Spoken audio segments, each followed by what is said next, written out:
Gerard Rennick. Let's see if he's there. He's there, Gerard. Great to see you, mate. Now listen, The Voice. We've got two things happening at the moment. We've got this whole Republican push. Matt Thistlethwaite is the Minister for the Republic. He's saying that we're not going to go to the Republic until we've done The Voice. I smell a rat here. I'll get onto that in a second. But Gerard, why aren't the coalition standing up and saying absolutely no way on principle to The Voice? Well, look, that's a good question, Rowan. I mean, I'm certainly saying it, and I know a lot of my colleagues think like that. We probably do struggle to get some airtime on this, but first and foremost, we should oppose The Voice on principle. I think while it's a valid question to ask about the detail, the reality is we know that once The Voice got up, that Labor will change the detail, whatever they say the detail might be. As we well remember with Peter Garrett about a decade ago, he said, well, once Labor gets in, they'll change the existing rules at the time. So this will be the same type of thing. They'll go to the referendum saying this, but we can't trust Labor that once that voice was if that voice was voted in, that they'll actually stick to their word. And even if they did in the first term, you know, over a period of time that these, you know, it's mission creep, it'll just get bigger and bigger. You know, they'll get a new department of bureaucrats in, and these bureaucrats will have to look for a role, so they'll create a crisis. And like all these things, the way the bureaucracy works, create a crisis, bring in a new set of rules, the crisis ends, but the rules stay. Yes. We've seen that with a lot of the COVID regulations, and that's exactly what will happen with The Voice. We will be getting bombarded daily with why we have to change the way we live, and it's just totally wrong on principle. And, you know, regardless of whatever the details will be, we know that that will just be the start of a further shift, further and further left. How many of your coalition colleagues agree with you, Senator?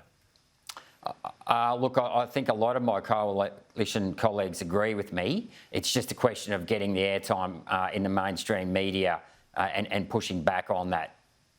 OK, well, we want to hear more from Conservatives in Australia are crying out for some leadership. It seems to be Jacinta Price and your good self and Alex Antic who are offering that leadership against The Voice. Tim Blair wrote a very amusing column about combining The Voice and the Republic and making Ayers Rock, or rather Uluru, our head of state. It's satire, obviously, but unfortunately, Gerard, today's satire, as I often tend to find, is tomorrow's brilliant left-wing idea. At what point do you think the geniuses within Labor and the Greens will suddenly go, oh, hang on, let's forget about an Australian head of state, let's have an Aboriginal head of state and combine the whole thing in one go? When are we going to start hearing this story? Well, I thought we already heard that story last week from Waleed Ali on another channel. He came up with that bright idea as well. So, yeah, look, there we go. You know, anything's possible. Yeah, anything's possible in this day and age. You know, some of the crazy ideas that the left wing push out at us today, anything's possible. Of course, the idea, you know, is completely abhorrent. I mean, the idea that one particular race, because based on your colour of your skin, should be the head of state, I completely disagree with. But look, ultimately, can I just say, though, as a politician, I mean, we should always take, you know, our orders from the people, and we shouldn't forget that either. Sure. The truth-telling is a key part of this voice. That's one of the factors. A treaty, reparations, whereby non-Indigenous people pay money to Indigenous people. That's not clear how much or for how long, or permanently, presumably. But another thing is this truth-telling. Now, I want to ask you, Gerard, the idea of truth-telling, we've had Anthony Albanese talking about kids, let's be fair dinkum about the massacres that occurred and so on. Well, I'm a little bit sceptical about Labor being in charge of who's telling the truth. We had Linda Burney, who, according to the ABC, couldn't even tell the truth about her own upbringing. She told Parliament, in New South Wales Parliament in 2003, that, quote, "For the first 10 years of my life, like all Indigenous people at that time, I was not a citizen of this country. We existed under the Flora and Fauna Act of New South Wales." That was completely debunked by the ABC, but she repeated a similar claim in 2016. Have a listen. The first decade of my life was spent as a non-citizen.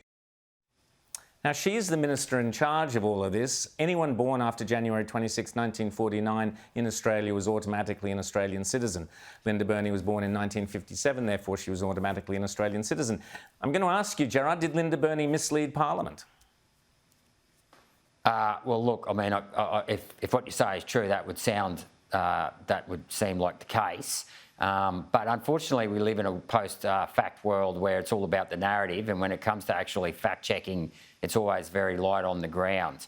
But if we wanted to do some truth-telling, we should really be calling out, you know, the domestic violence and the alcoholism that's going on in certain Aboriginal communities, and we should be trying to close that gap rather than talking about things that happened in the past and that we can't change going forward. I agree totally, and I don't think the way to bring people forward for the future is to divide them and make them focus endlessly on the past, as you say, and to whip up division and, well, hatred, I guess, is where we're going to end up with if we go down this route relentlessly. Gerard Rennick, Senator Gerard Rennick, thank you so much for coming on the show this evening. Great to see you.